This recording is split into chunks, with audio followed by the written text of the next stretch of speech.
All right, so for those of you following along at home, sorry I forgot to push record on the camera. So now we'll really start. So last time, if you were here, Dusty did an entire presentation on photography and getting off of auto and all the different things that you can do with digital cameras. And there's always a new digital camera coming out, new ways of new techniques, new sensors, faster, more storage, whatever it is. But very, very rarely does a new camera come out that actually changes the way that we do photography entirely. And that revolution's happening right now, and it's with this unit. This unit just started shipping this month. I couldn't even buy one yet. This is a demo unit that I convinced the company to send me because I'm doing another presentation tomorrow for a bunch of Apple people and I said about photography, and I said specifically, I really want to show off this camera. This is called the Litro camera, and there's two revolutionary things about it. The way it takes pictures and what you can do with those pictures, and the fact that they got it this small. The last practical one, not practical, the last working one they made took up an entire lab at Stanford. It was 10 feet by 10 feet was the array that they needed to take pictures with this thing. And now they've gotten it into this tube that costs $400. What is unique about this? When a camera takes a picture or when a projector projects a picture, it is made up of pixels, and there's a color value at each dot that when put together forms a picture. What a camera does is it sees all those points of light, a digital camera, it sees all those points of light, and it records the color value at that specific point. And that's all it records, is the color value. What this camera does that's so unusual, it records the direction that the light came from when it hit that point, as well as the color and brightness values. Okay, what's the big deal? The big deal is as soon as you do that, as soon as you have that, you can actually reconstruct the environment where you took the picture.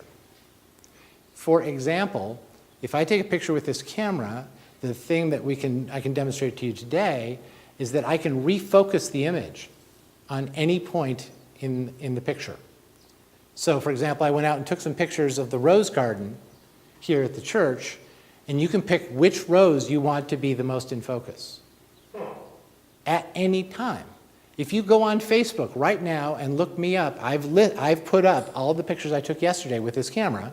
It arrived yesterday morning. And you can go and change what you think the most interesting thing in the picture is. On Facebook. Yeah. No special software needed.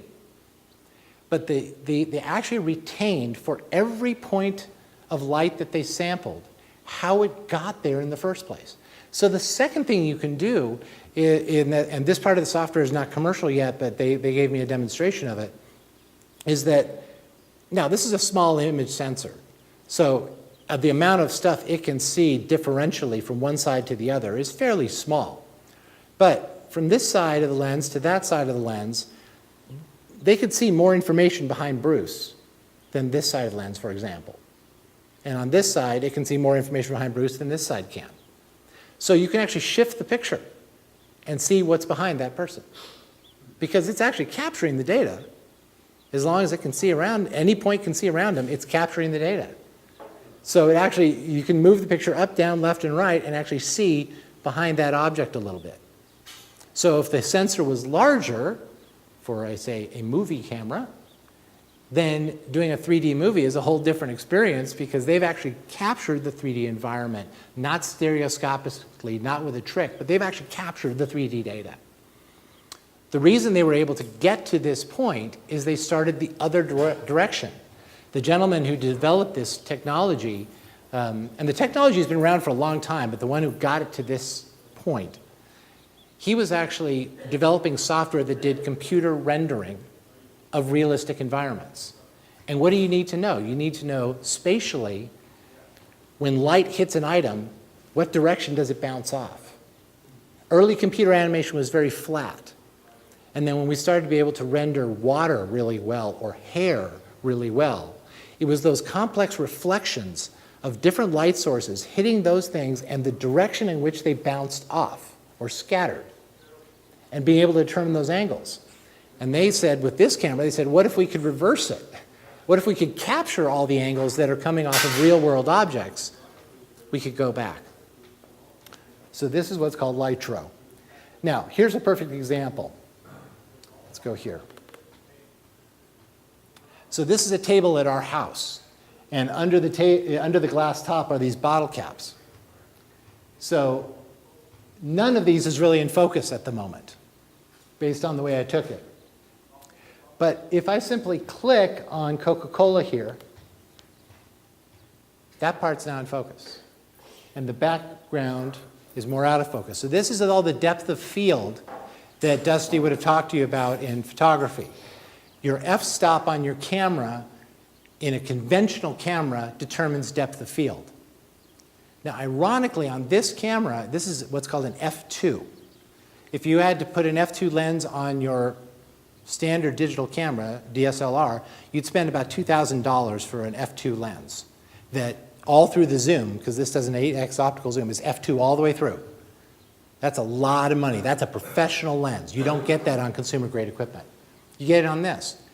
But the odd thing is on a standard camera, that f2 is a very short depth of field. You know, if I focus on Gordon, the bear claws are out of focus. It's that tight. But because they're not capturing the light in a conventional manner, they don't care. They can recreate any part of the space they want. So now if I go back and hit the Sam Adams cap, now that one's in focus and these are out of focus. So this idea that you can recreate depth of field. Where will they go from here? Well, now you can take photographs and make everything in focus. Never take an out of focus picture again. Yeah? But does that mean that when they take the picture, every pixel is actually in focus?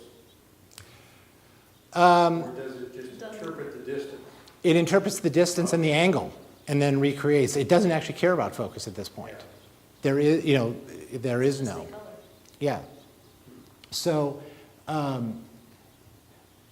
so now, you know, at the moment, what we're doing is this ooh-ah thing of we can take a picture and switch around the different points. Here's another bizarre one. The instructor. Oh, it's not a. It's kind of dark. Hold on a sec. That one's better. Okay. So he said, "This is not zoomed in. This is me actually taking the lens of the camera and pushing it against my." Physically touching my face and taking the picture. That's how close that can get. Because again, it's not worried about the hyperfocal distance. It can actually just capture the data.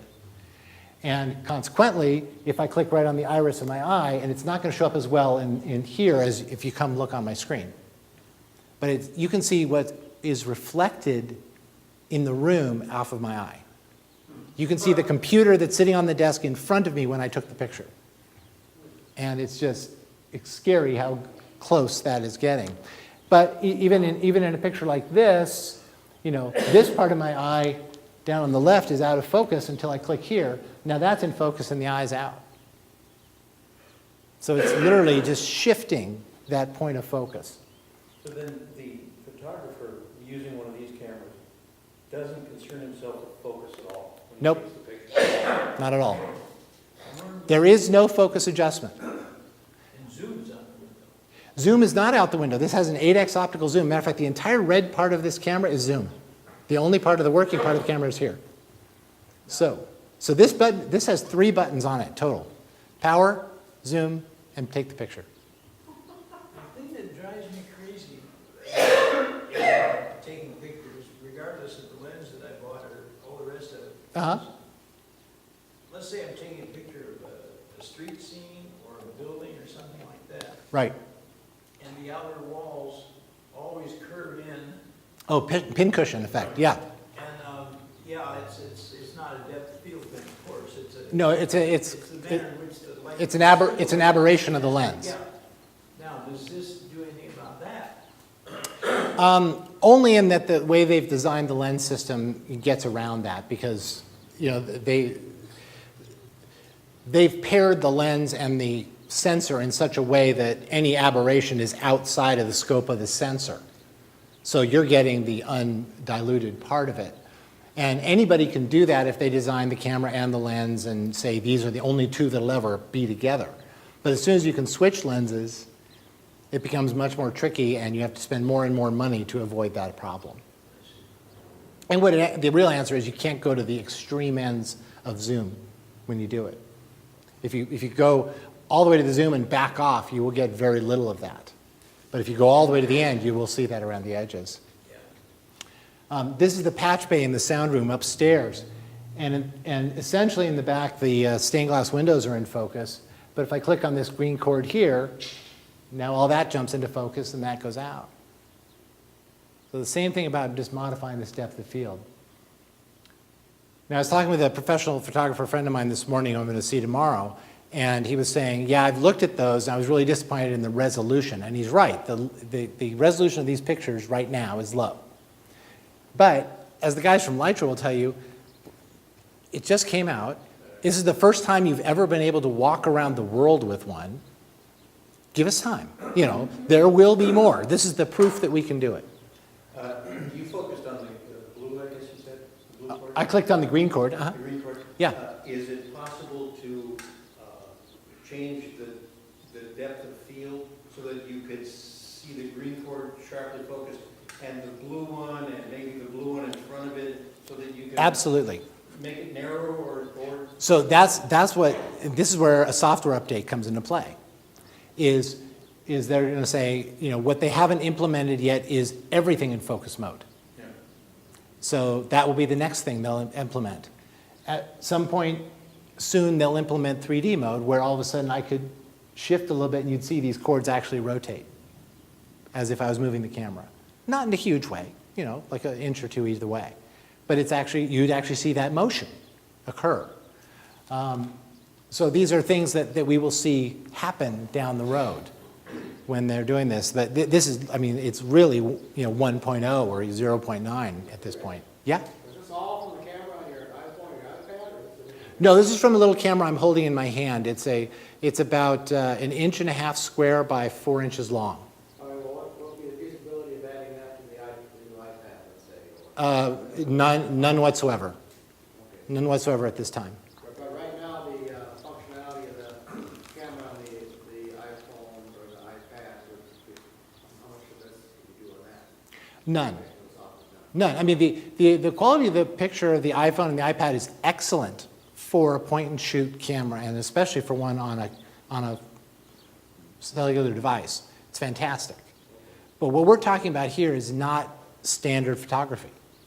We're talking about a different way of seeing photography entirely, and that's what I was so excited about this.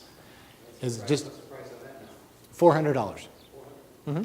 Is there sort of a viewfinder so you know what you're taking a picture of? Yeah, there absolutely is. So they did a magnetic lens cover, so you don't have to snap it on or anything, it just goes there. When I boot it up, there's the viewfinder. Oh, okay.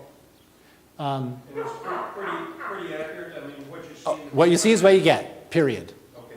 So one thing you'll notice, it's a square picture.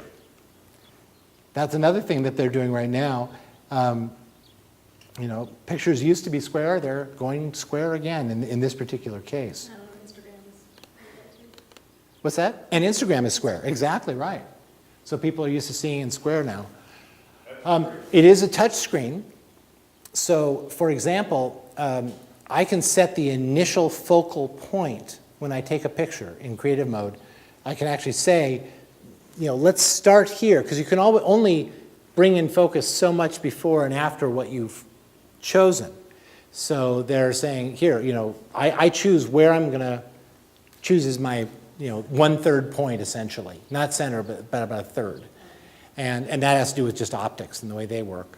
And so like in this case, I chose these pink flowers in the center, focused on that, and then I can bring these reds into focus or the sanctuary into focus. So if I do that, now this, yeah, this flower pops more when I do that, and the sanctuary is much more fuzzy. And then if I click on the sanctuary, we go the other direction. Now this flower is blurry and out. So, you know, as soon as you see what the trick is, it becomes a one-trick pony, but it's a really good trick. with all of this additional information that the camera recorded, does that mean that the file size is huge? Yeah, I mean, it's a 16 megabyte per picture. Yeah, yeah, this is a 16 gigabyte camera, so you can do 1,000 pictures in it, so that's fine. And they did clever things like putting the operating software for your computer right on the camera. So as soon as you plug it in, if you don't already have the software, it downloads it to your computer and then allows you to bring everything online. But it's just, you'll hear more about this. It's just an amazing thing. Lytro, L-Y-T-R-O, they're the first page in your handout in there. And I wanted to show it to you because it is a revolution in photography. And we'll hear much more about it. As far as a leap forward in technology, it seems like, to me, it's right up there with the invention of the reflecting telescope as opposed to the lenses. Exactly. It's just a whole different way to see and focus. So interesting stuff going on in the world. And just the ease in which they've made it possible to put it like on Facebook or email it to a friend or whatever. And that was just a smart ploy on their part to say, well, if we make this thing that's so unique, but only the person with the software can see it, the idea won't spread. But if we make it so that anybody, without doing anything special, can modify our pictures, everybody will see it. And people like me will post the pictures, and other people are already playing with the ones that I posted. And that's what's cool. Is they're going on going, ooh, I did one last night of the piano, and then after we were done with band practice, I shot across the strings and shot across the keyboard, and you can pick out different keys, and you see the focus shift, forward and back and stuff. So it's just really interesting. Hey, Rick, Yes, sir. how would you, without taking separate pictures, unless you're outdoors, taking separate pictures of sunrise or sunset, Uh-huh. how would you manipulate the shading on it to reflect the time of day, or if it's cloudy or sunny, or that sort of thing, if you're looking at whatever you're looking at? Are you talking about HDR, high dynamic range pictures? Well, I mean, to reflect the time of day that you're looking at, whatever the object is. Well, but that's going to get captured in the color data of what you're looking at. If I this picture of the I mean, what I'm saying, you have to take separate pictures of each condition? no, but we're not. I don't get to change that. I don't get to say all of a sudden it was a dark and stormy night when it was a sunlight picture. No, but I guess it's, instead of using time-lapse photography or something like that to get how it looks used throughout the day, Well, I suppose, yes, yeah, that's it. You're right. I'm sorry, that's going a whole different direction than we were going, so I wasn't sure how to answer the question.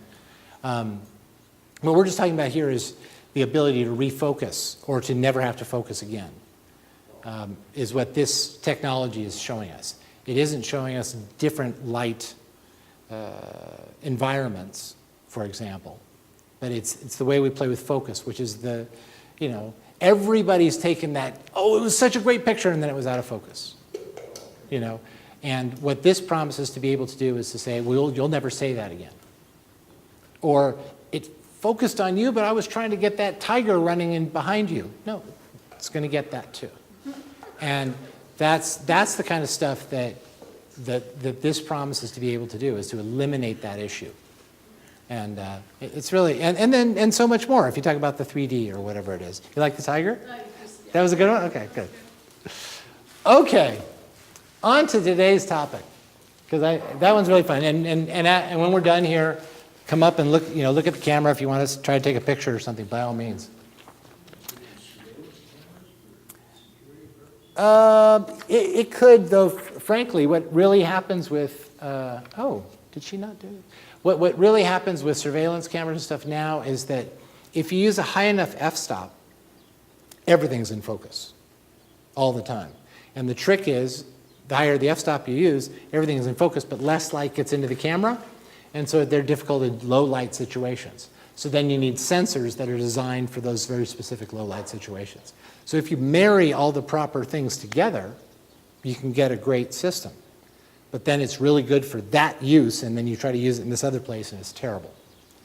And that's the big difference in these things. Now, home automation. What can you do with your computer in the home that you weren't really expecting to be able to do? Tandy and I have been automating our house for, probably 20 years at this point. using different levels of technology. Everybody's used a timer just to time their lights. You know, you may have Christmas lights and you want them to go off at 10 o'clock and then turn on at 6 p.m. the next night. So you can do a simple plug-in timer. But when you really talk about automation, what you're talking about is the ability for these things to interact, either for you to program them from your computer and have them react to different situations. You know, you might say, I want the lights to go on 30 minutes before sunset. But sunset changes all year long, right? So if you do it that way, it's going to modify itself as it goes through. You might say, I want the lights to turn on if it's cloudy outside, but not if it's sunny. I want the lights in this room to turn on when I walk in, but otherwise stay off or go off after 5 minutes. And we can do those with dedicated sensors. We have them in some of the bathrooms here at the church, where they're motion detectors, and they'll keep things on if they need to. But when you start to get a more holistic approach to it, where everything is tied in together, a funny example at Smart Home was they said that there was one person who triggered their security system and their sprinklers into the same system, so that if they detected motion outside, the sprinklers went on to scare off people. So that's a way you can actually start to put things together. Some of our old equipment actually now is, the handbells use it to turn on and off the stand lights. That was called X10 technology. And it was computer controllable. It's remote controllable. You can have just a standard remote and control these things. And it works over the power line in your house. So it can actually work with the electrical system in your house. So you don't need to run special wires for it. But what it was all these ugly wall warts. You'd have to plug in this big box to your plug and then plug whatever you wanted into it. You could dim a light, you could turn a light on and off, you could turn an appliance on and off, you could turn water on and off with these devices. But you always had these big additions. Smart Home then went another step and created what's called the Insteon series. What Insteon does is they have those wall warts, but they also have integrated plugs and switches. So they look just like the plugs and switches in your home, but they're now completely controllable. So for example, we do have one outside our house for our Christmas lights. And we don't have to put anything special on, we just plug into that plug and it controls everything. About half of the switches in our house are these type of switches. It's all the common rooms that we use all the time. So you hear a noise in the middle of the night, we can turn on every light in the house with one button press. When you're going to bed, you can turn off all the lights. If you leave the house and then you think, oh, I left all those lights on, you can pull out your smartphone and turn them all off. So for example, this is what it looks like. What's that? No, I'm not going to turn lights on and off on the housekeepers. But we'll talk about that in a sec. So this is a control module called Indigo.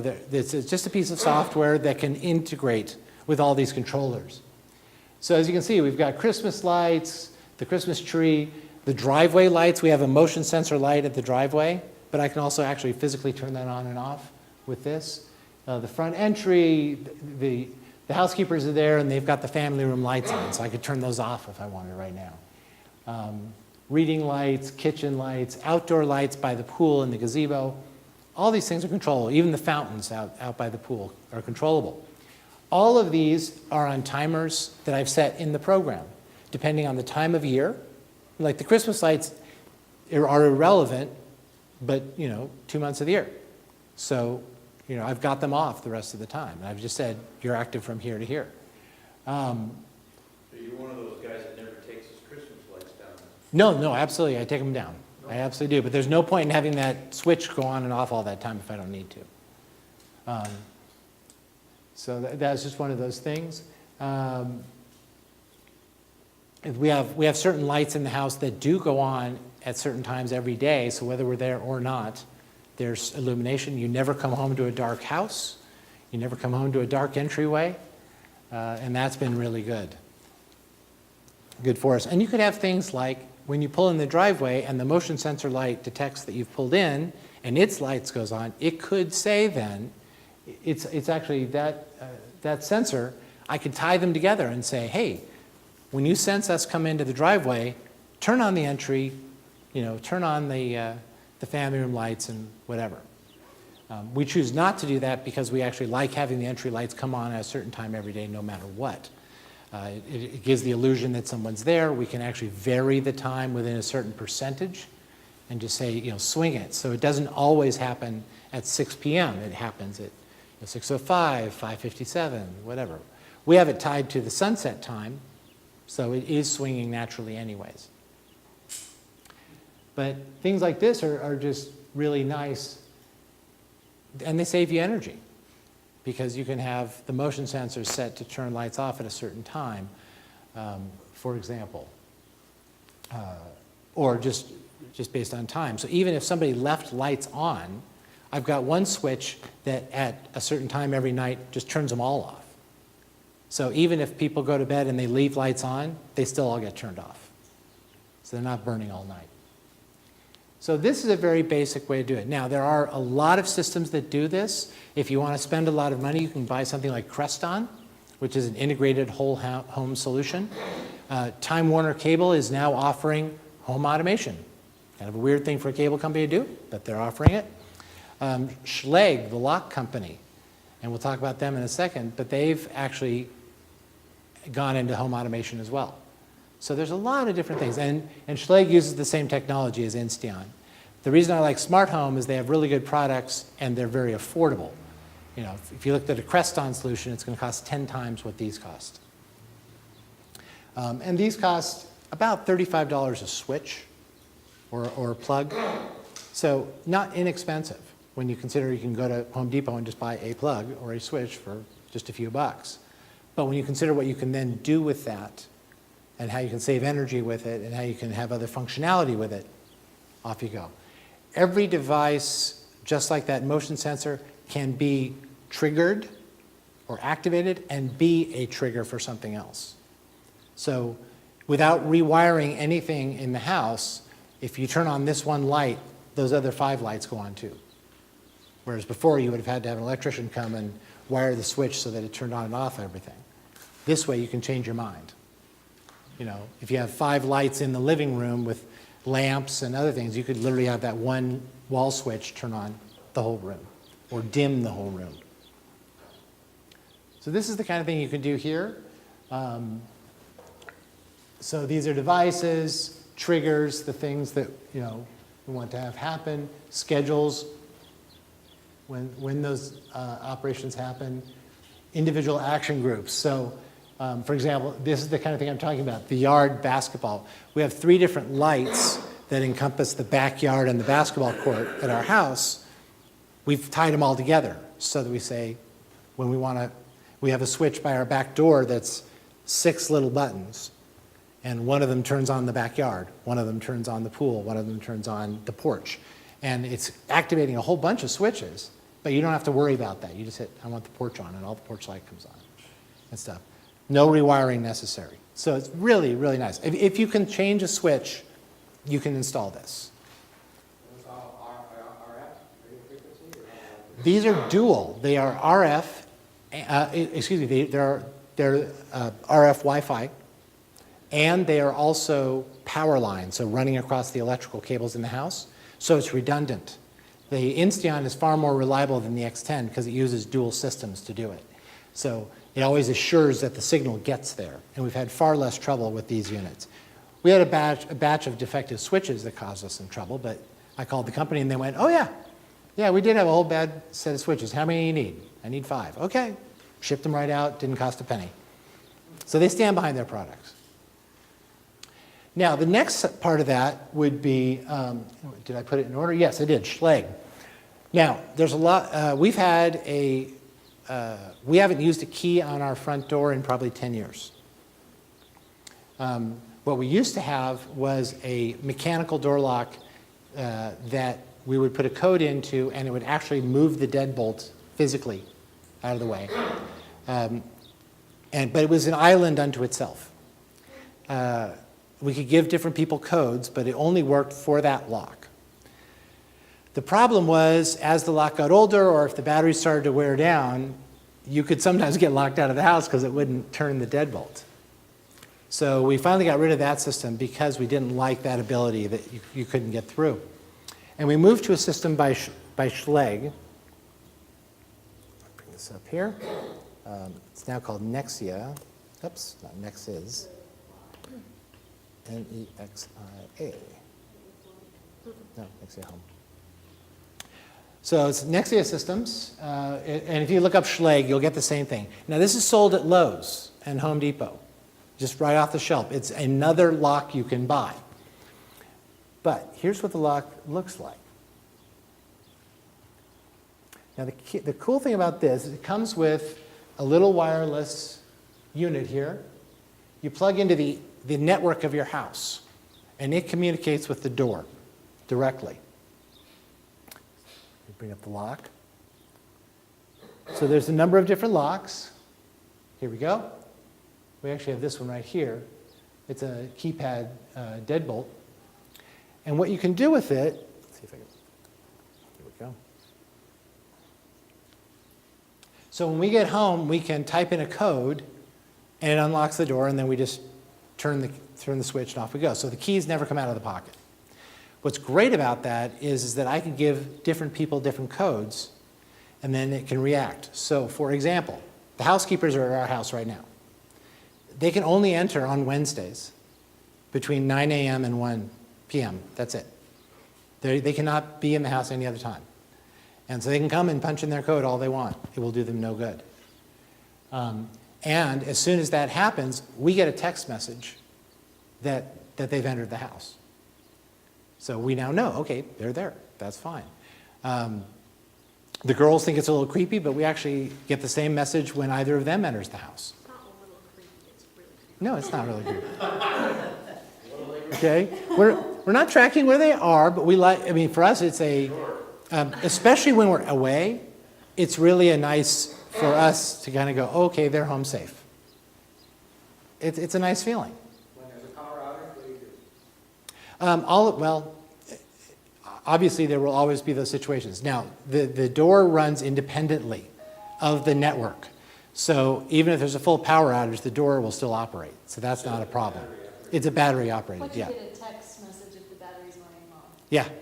Yeah, and the batteries last, a standard set of AA batteries lasts about 6 months because it's not having to physically run a motor, which is why we kept running through batteries before and having trouble. Now it's just doing a communication system, so it's very low power. So it's just worked out very well. Nobody has to fumble for keys. Let's suppose that you're going out of town. You can give a house sitter their own code, and it's only good for 3 days. Or it's only good from January 27th to July 4th, and that's it. It goes away.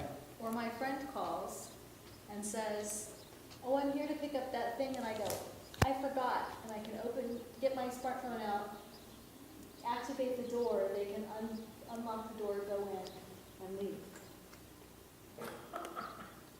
Yeah, and then we can even look and see that they locked the door. I mean, it actually shows us that on the screen. Now, it also does, if we look here in cameras, we have one of these outside our front door. So we have one of these cameras up in the eaves. So let's suppose somebody comes to the door and needs to get in. We can look at the camera right on Tandy's phone, and it shows her a live picture of who's at the front door. And we can bring this up on any computer in the house, our smartphones, our iPads, whatever. And so maybe you're back in the back of the house and you're not sure who just rang the doorbell. You can see before you go answer it, instead of a peephole. There's another way to do it. If it is somebody and we want to confirm that that's that person before we let him in, we can just look at the picture and go, oh yeah, that's so-and-so. Let him into the house. And at that point, what's really interesting about the way they've integrated is that you can actually tap on the door in the picture and it unlocks the door. Because we've told it that door is the one with the door lock, and it goes, oh, cool. And it actually makes that a hotspot. So it's unlocked because the housekeepers are there. They don't lock it when they're in the house. But it's actually indicating an unlocked status for her. So this is a really fun thing, and we found it extremely useful. And we, what's that? And they've made a mess. And they made a mess. They always put all the trash out on the front porch before it goes out.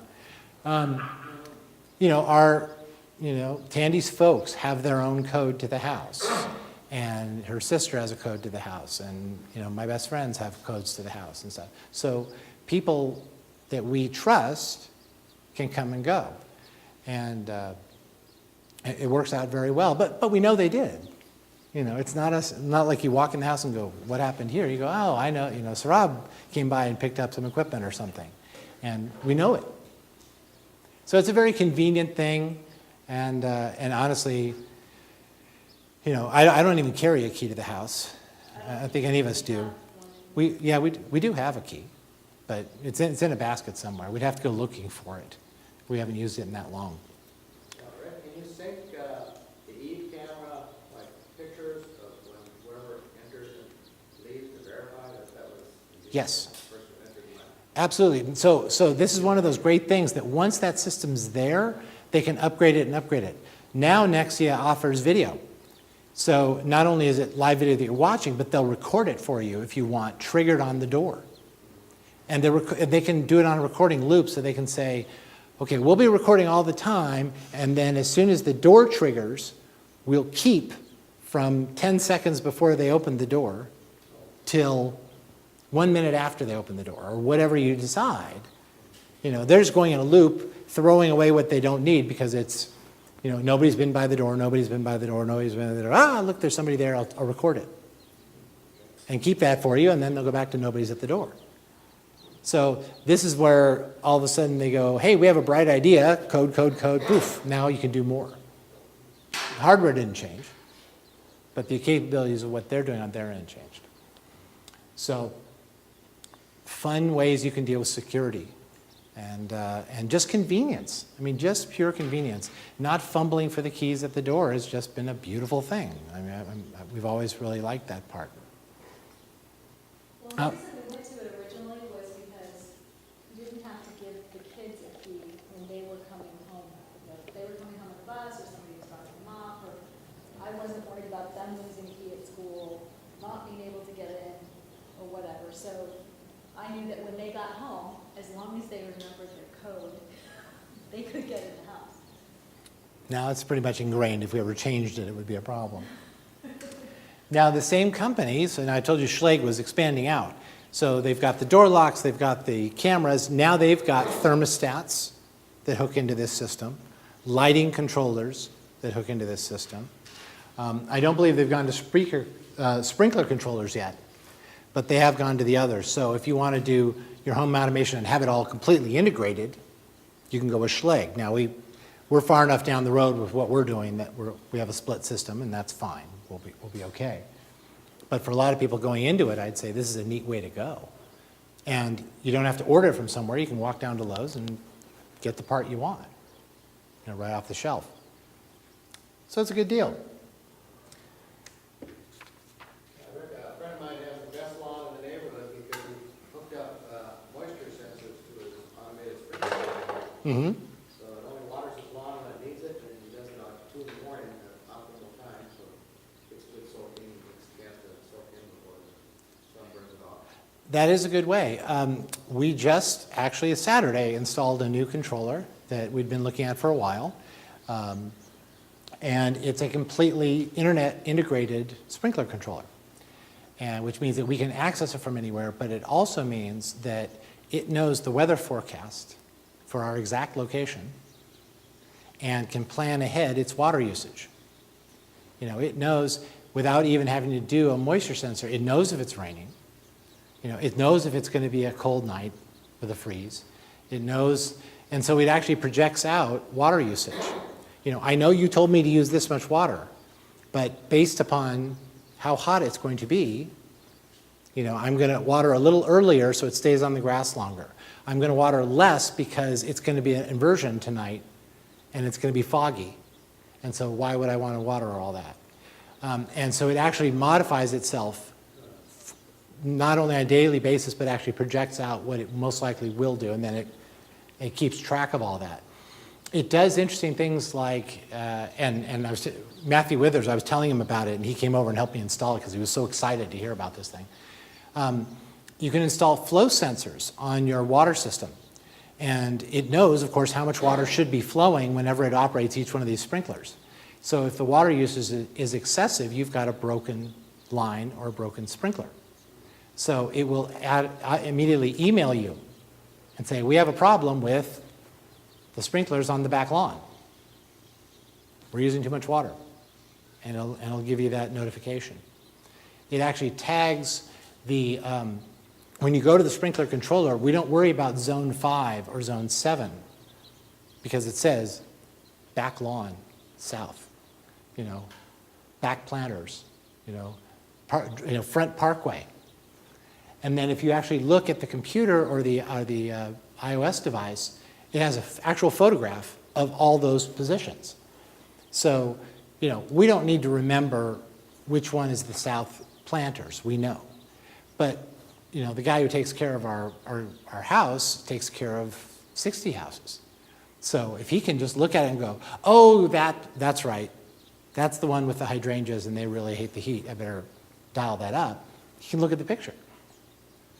So you have this interoperability with it. So that one is insane. It's way over the top in how much it can do.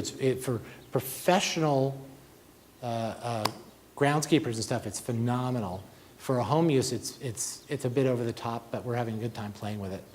And we do like to see how far the technology has gone. So sometimes we go a little silly, admittedly. No, we don't.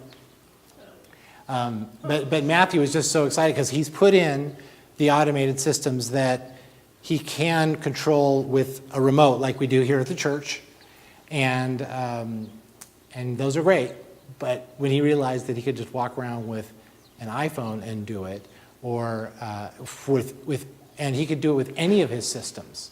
And he does big things where, they'll have 5 miles of bike paths and he's taking care of the irrigation for the whole thing. So it's all zoned out and all these crazy things.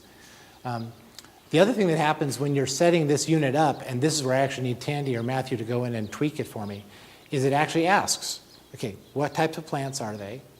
What kind of, do they like shade? Do they like sun? Is it sandy soil? Is it this, that? It's so many things that I do not know the answer to. But you actually say for each of these zones that we've set up, they were set up because of what they were watering.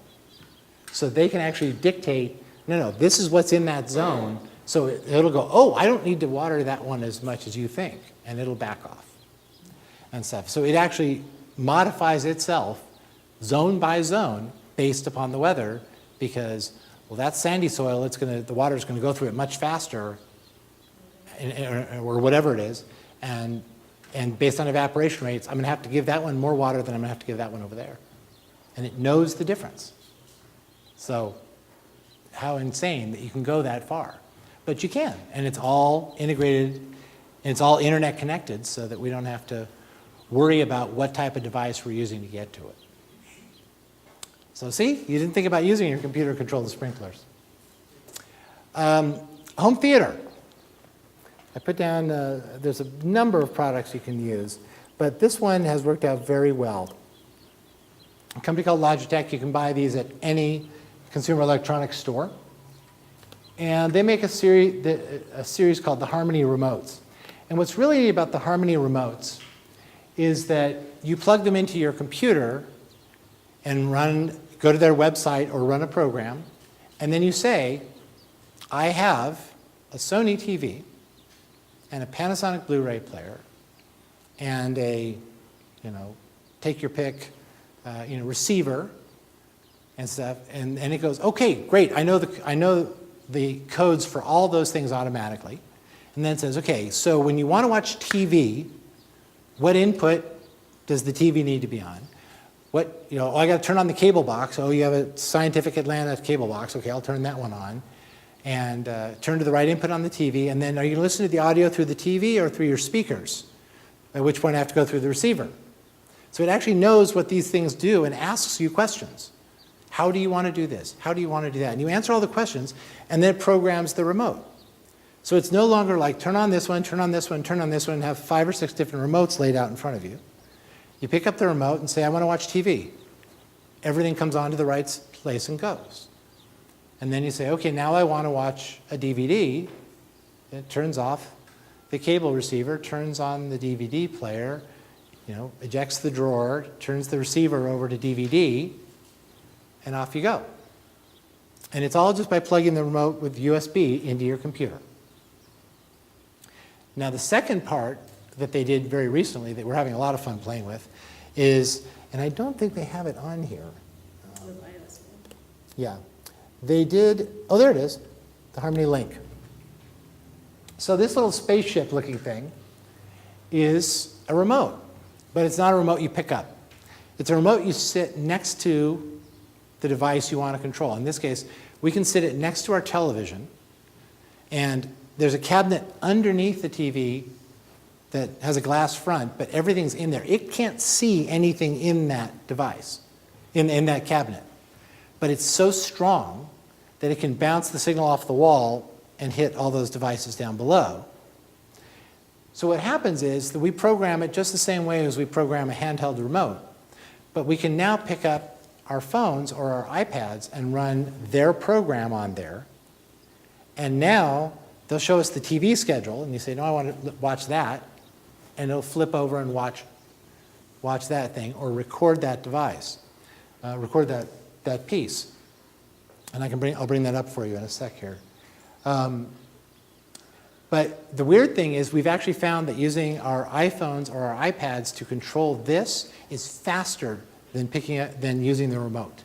It actually responds quicker to all the commands.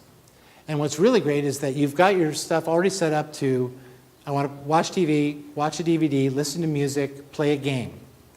And then you replace the TV. No big deal. You just say, well, I had a Sony and now I have a Zenith. And it's this model. And it goes, okay. And it updates everything.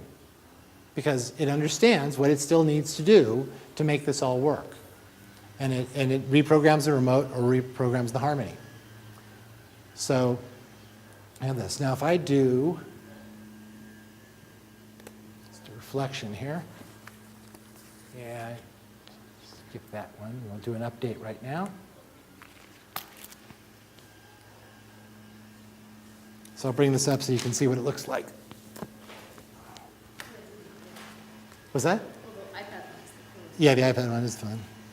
Okay, so if I have my room, I'm not on the screen yet.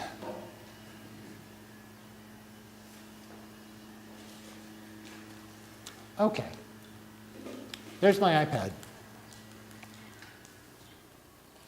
Now, so here are my remote programs, including the Harmony Link right there. And you notice right next to it is Nexia.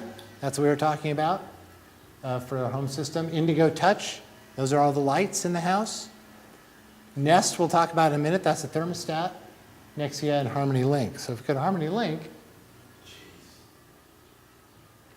Now the really weird thing is I could totally freak out the housekeepers because if I did this right now, it would turn on the TV at home and start doing all the stuff. Startle the house. Oh, very much so.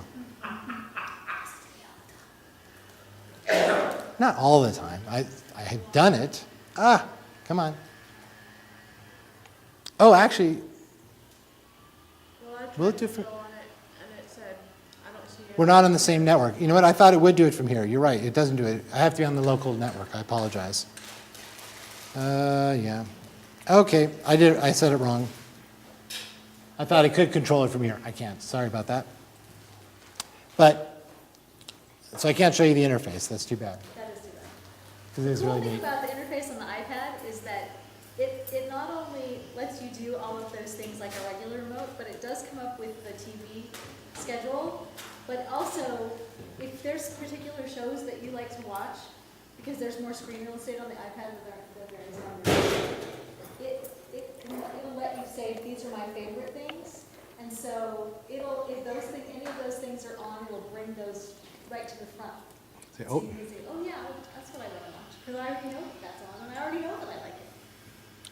So, now along that same line, what a lot of companies are doing, including Time Warner Cable, is they're now coming up with an app that allows you to control and watch your cable from your iPad.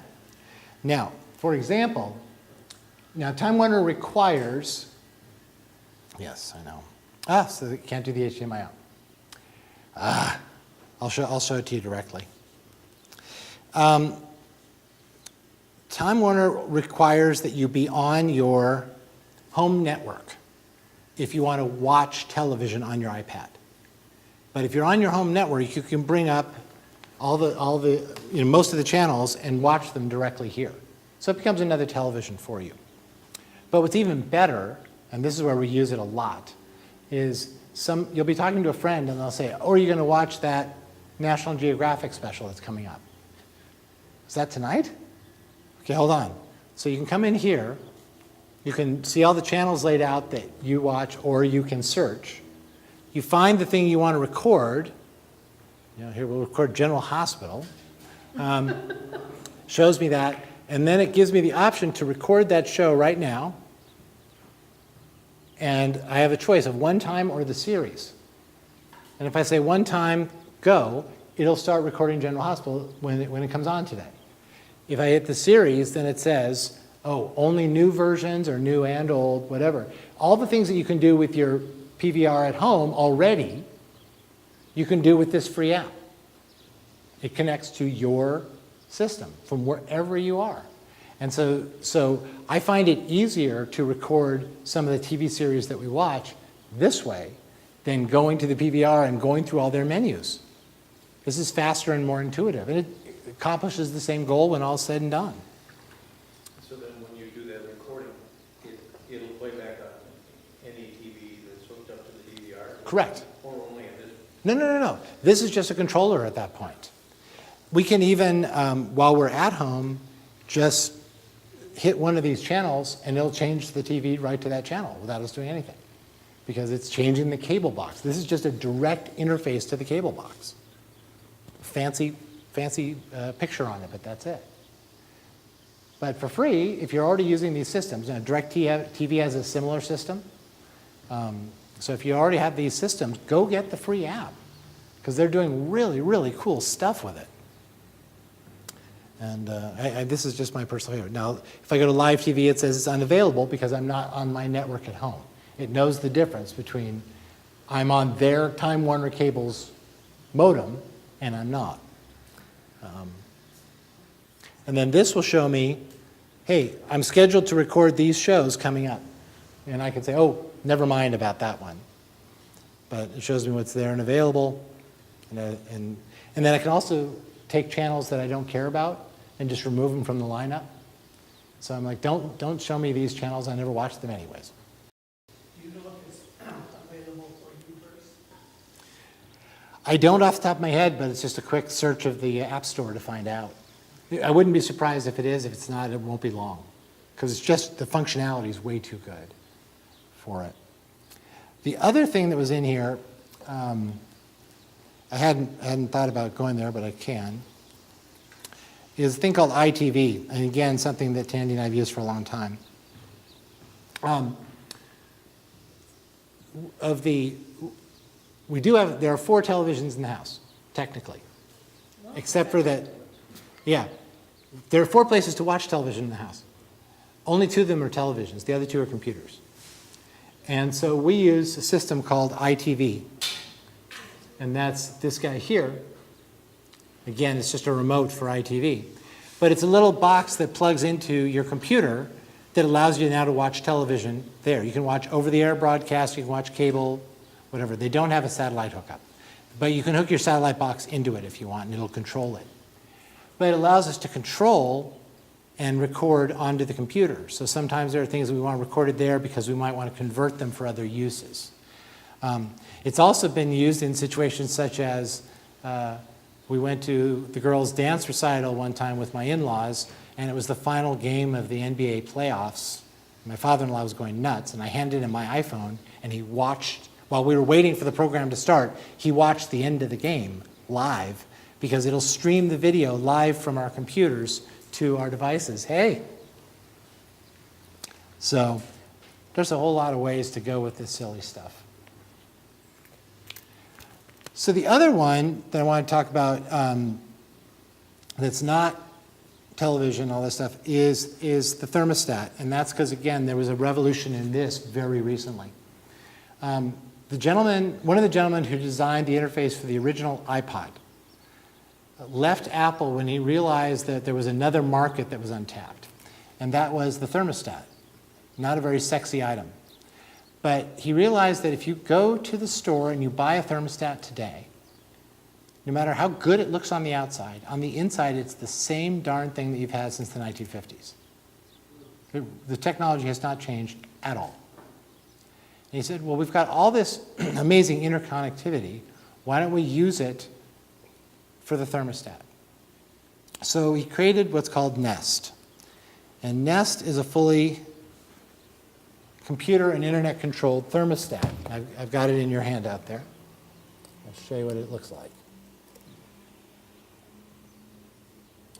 There it is, learning thermostat. This is Nest. That's what it looks like on the wall, just a little circle. The only control is that front circular window. You can rotate it and you can press on it. And it's all software driven. The thing about the Nest that's so important is that it's really designed to save you energy, and it does a very good job of this. You don't program it. You don't say, when I get up in the morning, I want it to be 75, and when I go to bed, I want it to be 62 or whatever. What you do is that throughout the day, you turn it up and you turn it down to your comfort. And it learns based on the temperature of the house, the humidity, your schedule. It learns what you like. It learns when you go to work and leave the house. All these things, and it starts to create a schedule of really what the house needs to be like at certain times of the day, and it predicts based on the weather, because it also tracks the weather. It's going to be a really hot day. I'm going to have to work harder. But instead of saying, I want the air conditioner to run for 4 hours today, it says, I need to run this much, and I can run the air conditioner and then just run the fans for a while and then run the air conditioner and alternate and get to where I need to go without using so much energy. Or, well, gee, it's getting a little bit warmer in here, but they're not here. Why should I turn on the air conditioner right now? Right? So it actually can sense that. It has sensors to detect when you're there. It has sensors to detect the local conditions, and it can connect to the internet to get that data. Fully controllable from our smart devices, iOS, Android, iPhone, iPad. From a computer program, and then they email us reports, how well we've done, how much energy we've saved or not saved, and how we can improve based on our usage. If you have multiple units, because you have a multi-zone house, they talk to each other and they work in collaboration. They're not independent units. They really are saying, well, hey, I'm already running this. If we just shunt the air across here, you don't have to work so hard, or whatever it is. So if we do that on the iPad, it's a fairly simple interface at this time, but it's going to grow because it's just software. So here's Nest. So we actually have two, but I haven't installed one of them. So at the moment, we have only the one installed. And it's saying right now it's 80 degrees in the house. And that's kind of what we've set. We don't need to get above that, but go ahead and go there. But I can tap on that and see what our energy usage has been like. And whenever you see that little green leaf, we've saved energy. It'll tell us how much. We've been in energy, we've been in that a normal thermostat wouldn't be able to do. It shows us the schedules of things that it's created. And we can actually add things to this schedule if we want. And then some of its learning settings. It also has an interesting mode where you can just say, I kind of want it in this range. Because normally your thermostat's in heat mode or in cool mode, but you can also set it in range mode, and it'll heat or cool as needed to keep your house always in this specific range without worrying about it. You can tell it when you're away. One of the things they suggested, for example, is that we don't actually tell the unit that when we leave. we don't, since Tandy and I both work from the house, there's no regular schedule of when we're gone. So it has nothing to learn from in that respect. But we can also actually tell it, hey, we're leaving now. And it'll go into away mode. Oops, I did the wrong thing. And that's one of the things they suggest to be more efficient, is that we need to say, we're leaving the house now. You know, it's okay if you go into away mode. But, you know, this is also one of those interesting things. This is not an inexpensive unit, like the sprinkler was not inexpensive, but the energy savings on it are substantial. And it actually will, it will pay for itself within a couple of years quite easily. And they're selling them, I'm sorry? And it's more intuitive than any thermostat you've tried. Oh yeah, it's not like trying to figure out what settings you're in. You know, for example, let's see, let's go here. Which mode is that, heat or cool? It's heating the house right now. Now it's cool. Now it's cooling. Yeah, but I mean, auto away. Now it says it, but it's also, you can from across the room tell because of the what it's saying. And it's saying it's 75 and you've told me to cool it to 70. You know? So that's where I'm heading for. You know exactly what you're going to. It also, the display actually turns itself off. And then when you just walk by it, it lights up to tell you what's going on, but it doesn't use that extra energy to be beaming out all that light if there's nobody to look at it. There's no point. So again, these are the idea of me showing you these things today was this is a whole different way of thinking about it.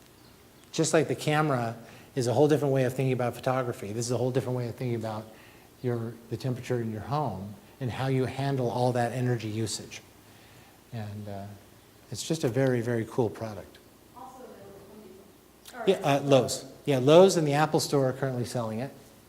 And so that'll tell you something right there. So that's what I had thought I'd show you guys today. Any questions about any of these things? Had you thought about using your computer for these things? Never. See? You've got an internet connection and you're not, I mean, for example, here at the church we pay a fair amount of money for our internet connection and it's slower than most of you have at your house.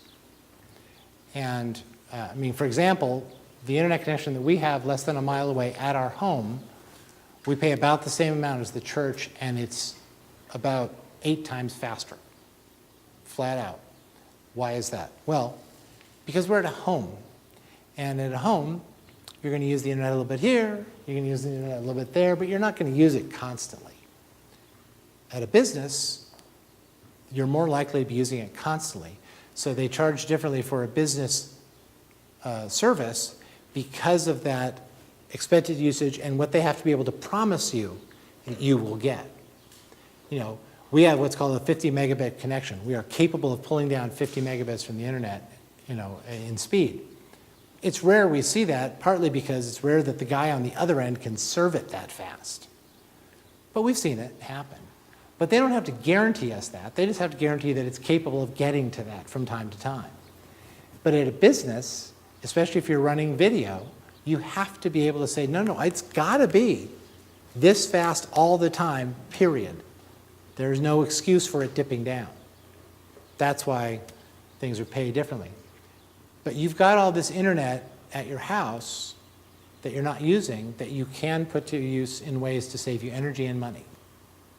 And these kind of things that we're talking about here, whether it's security, heating and cooling, even controlling your devices, can help save you that energy because you won't forget to turn off that appliance or you won't forget to turn off that light. The computers will make sure it's done. There you go. I wanted to ask about the next session. We were scheduled to meet in 2 weeks. Is there anything you want to talk about? Because we've run a fairly good gamut, and I'm not actually sure where to go next. And if we don't have anything we want to talk about specifically, we'll probably take a summer hiatus and revisit the idea in the fall. So,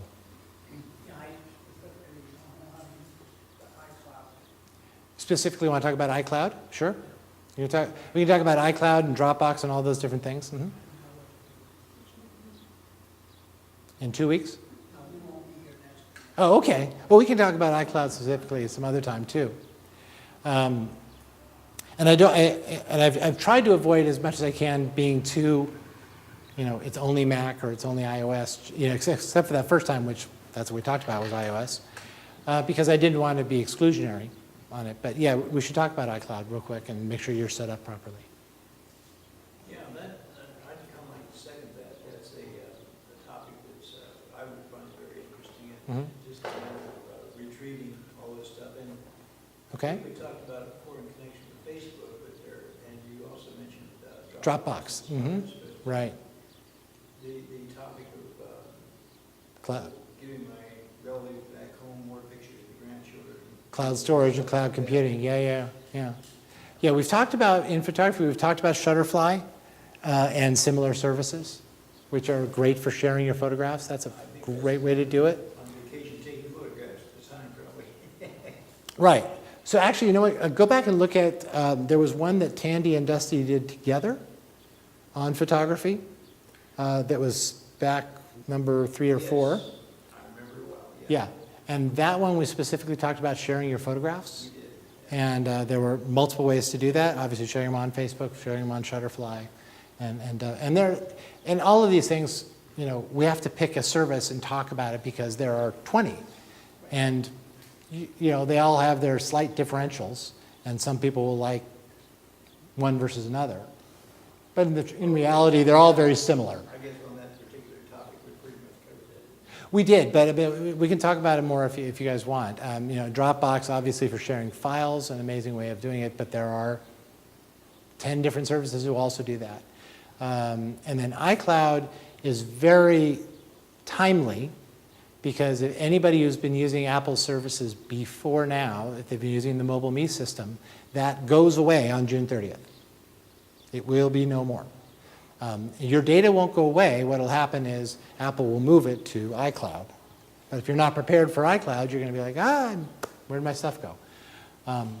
And you are losing some of the services. Apple did have a file sharing and picture sharing component of Mobile Me. That goes bye-bye. It will not happen anymore. And I've had a couple clients go, well, what happens to all my pictures? Well, they got up there from your computer, so they're still on the computer. They don't go away. But they won't be on the internet anymore. But the iCloud still will deal with your email, still deal with your contacts and your calendars. And as of next month, we'll start dealing with your documents. And so it'll give you a place to store and share those documents. So that part will still work. Dropbox kind of way? No, in a program-specific sort of way. If you, as you see right now, if you, on your iPad or your iPhone, if you were to open Pages, for example, it immediately knows all of the documents on your device that are Pages documents. Well, what there isn't is a great way for you to send that to your computer and change it and put it back and all that stuff. Even through Dropbox, it's klutzy, it doesn't work. What Apple's been talking about is this idea of documents in the cloud. So now everything gets synced through the iCloud, and with iCloud just being their name for cloud services. But now when I modify that document on my computer, as long as it's linked through iCloud, if we've said this is a documents in the cloud thing, it immediately on your iPhone and on your iPad, that change occurs there too. And there's no longer 3 different versions of that document, but there's that one version that gets changed anywhere correctly. So, question. Mhm. If I'm working on a document, or I have been working on a document, and then I go to a place now, I don't have internet access, so I don't have access to my cloud. Right. Am I completely out of luck and I don't have any version of this document, or is there some version of it on my device and then it will update later? The very last version from the very last update from the very last device before you lost contact is the version you have. So you change it on your computer, you get in your car and you go in the mountains, and then you lose all internet. It's already on your iPad the way you changed it on the computer. And then when you go back into civilization, Any changes you've made gets shoved back. So basically, it's document syncing. All in real time. Yeah, yeah. And as soon as you make it, the changes are occurring constantly. So and what it's doing is along the way that Dropbox does it, in that Dropbox, once you put a file onto Dropbox, it's on all of your devices. And then you change that document. It doesn't put another copy of the document out there. It goes, they changed this one line.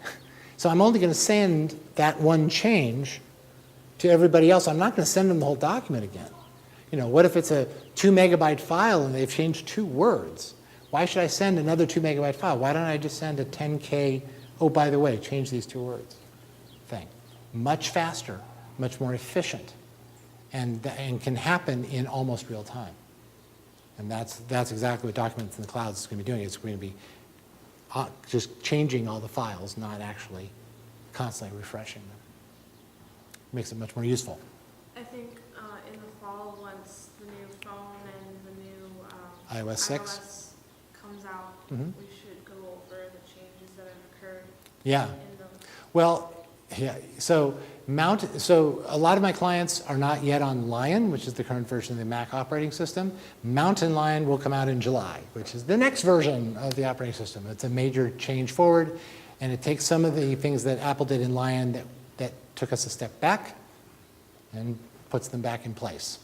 Apple broke a few very key things when they came out with Lion. It's a very good software component overall, but they broke some really good stuff, and they fixed them in Lion and Mountain Lion and went forward with some better things.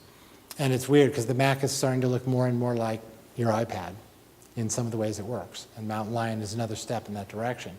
And then, as Allegra says, around September, we're going to see iOS 6. We're in iOS 5 right now for the iOS devices, the iPad, the iPhone, and the iPod Touch. We'll go to iOS 6 at that time, and that will, again, give us a whole new sense of capabilities. So I think you're right. I think that's a great time to have another session about iPad and iPhone, and let's talk about what's new and what you can do with it if you haven't already upgraded, why you want to. And all these upgrades are free. You know, as long as the hardware can run the software, all the software updates are free. Not a big deal. That's a long-term commitment that they made, is it not, to we, the consuming public, because I can imagine now it's kind of like, you know, Forest Lawn maintaining the grave of your father-in-law in perpetuity or something. It's, Yes, but you're not going to buy a new grave for your father every few years, but if we give you a shiny new device that's sexy enough, you'll buy a new one. So yeah, it's worth it for their money to continue to evolve the software for greater involvement. One of the things that if you watch what Apple's development structure is, a lot of the things that are happening in Lion and Mountain Lion on the Mac and iOS 5 and iOS 6 on the iOS devices is integration with the cloud and with other devices. So let's suppose that you've been on PC for all these years and you've got your iPad and you really like it. And then you understand that if you buy a Mac, gosh, all those documents just work on the Mac. And oh, by the way, if I'm looking at if I'm in my browser on my iPad and there's 5 different sites that I've got there, and I go to my Mac and open up Safari, what do you know? Those same 5 sites are sitting right there, ready for me to go. I didn't have to go back and figure out where I was. So all of a sudden, it's this seamless experience of, I was doing this thing, and it doesn't matter which device I pick up, I can do that thing. And I don't have to be tricky about how I move it around. It's going to do all the work for me. So this idea, like the internet browser thing, that comes out in Mountain Lion and iOS 6. It's a really bizarre idea, but it really makes sense the more you think about it, because we're picking up the device that's near us when we want to look something up. And then the next time we think about it, we might be on another device. And we go, it was right here. No, it wasn't, it was over there. But what if it's just everywhere automatically? And that's what they're looking at. So what now happens? You're more likely to buy a Mac. If you have a Mac, you're more likely to buy an iPad or an iPhone. Or if you have an iPad and you want a new phone, you're more likely to buy an iPhone because of this integration and interoperability. They continue to ensure it's just easier. And so, what do you know? They make more sales. There's a method to the madness. Yeah, well, it's to our benefit, I guess, that you, and by having this, or hearing me just now, I was reminded of a rather unhappy experience about, I don't know, a year ago, let's say, just for round numbers. And I created a document about 15 years ago on an older version of Word or something. Maybe it was something Word Perfect, I don't know. I can't get at it anymore. It doesn't want to read that thing. Right. Well, and so there is ways to do it. You know, we know how to get all of that stuff working again. But for example, WordPerfect's a great example. No, very few people use it anymore. And then they go to open that old document. What do you do? Well, there's specialty software that's designed to get that stuff for you. But Apple's trying to get it. Apple and Google are working very hard to get things to a point where it just doesn't matter. You can get it. You can get it all, and it's available anywhere, and it's less of an issue. So on your iOS device, you don't have to think about where your documents are. When you open Pages, it's the Pages documents, and if you're anywhere else, you don't think about Pages documents. They're going to do the same thing on the Mac. You'll be able to file them if you want, but the application will still be smart enough to know, well, these are all the ones that I have access to. And you don't have to go searching so hard for them. And just continually trying to make your work a little bit simpler. More of using the device to be productive than working on the device to get it to do what you want. It will continually prompt you along. One of the things that Lion did was it added for all of its products and any application that chose to implement this process, which most of them are doing, automatically saves everything you're doing all the time. So you're working on a document, you haven't named it or anything, and then you lose power and everything goes, no, it's all saved. You restart the computer, program reopens, your document's sitting right there ready to go. You haven't lost anything. And they're constantly making sure that that's just done. Because like we talked about when we talked about backup, they realize that there's all this wonderful backup software in the world and all these backup great devices, and people don't know how to use them and they're not backing up.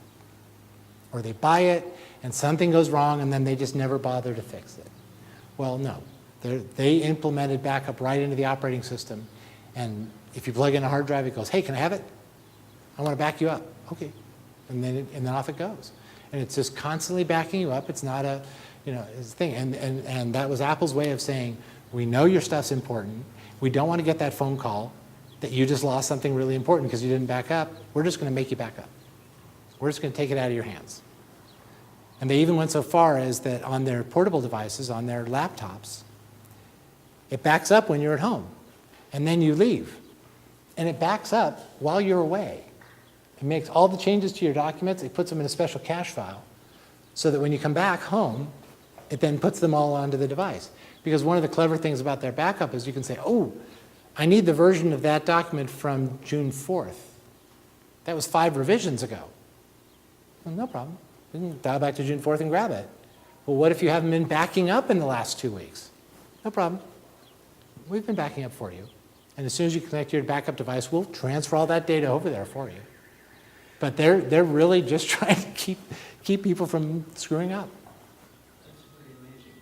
Now, again, we get back to long-term commitment, so to speak. Yeah. I can see people generating pictures, data, and all kinds of stuff ad infinitum.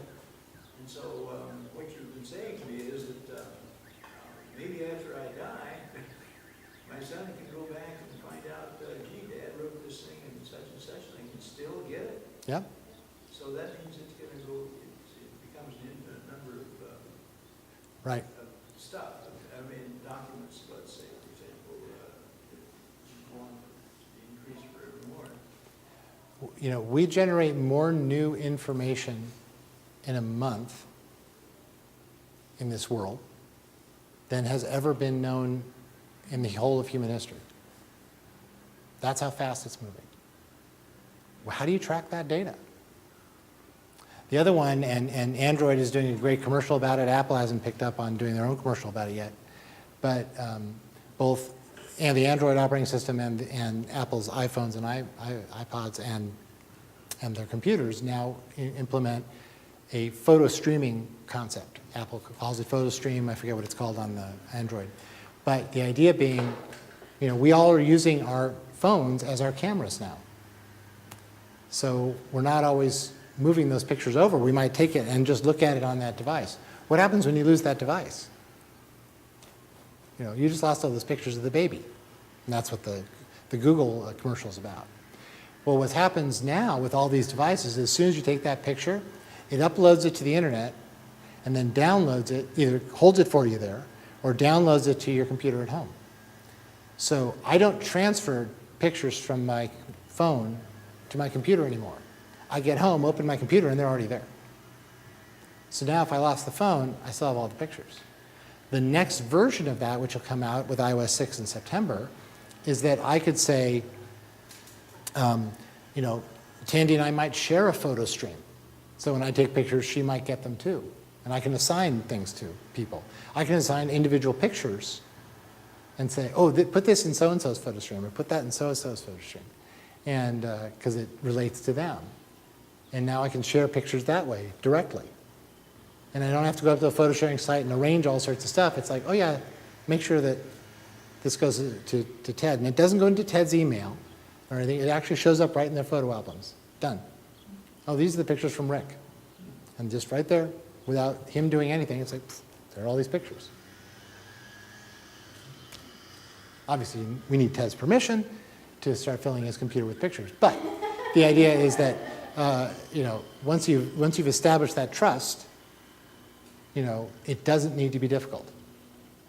So with your kids, you can say, oh, this is a great, here's that trip we went to go see the grandkids, all about, send me all those pictures. Well, there, they'll come automatically to you now. Every time I take one of these pictures on this trip, it's going to come to you. And you guys can throw them away if you want, I don't care, but I don't have to deal with it anymore, right? And that's what we want. We want this to be easy so we can enjoy the technology and not be thinking, oh, now I've got to go transfer it, and then I've got to make them smaller because they won't fit in the email, and then I've got to email. No. I'm just going to transfer them. Stream them to you. Fun stuff. So get out there and explore.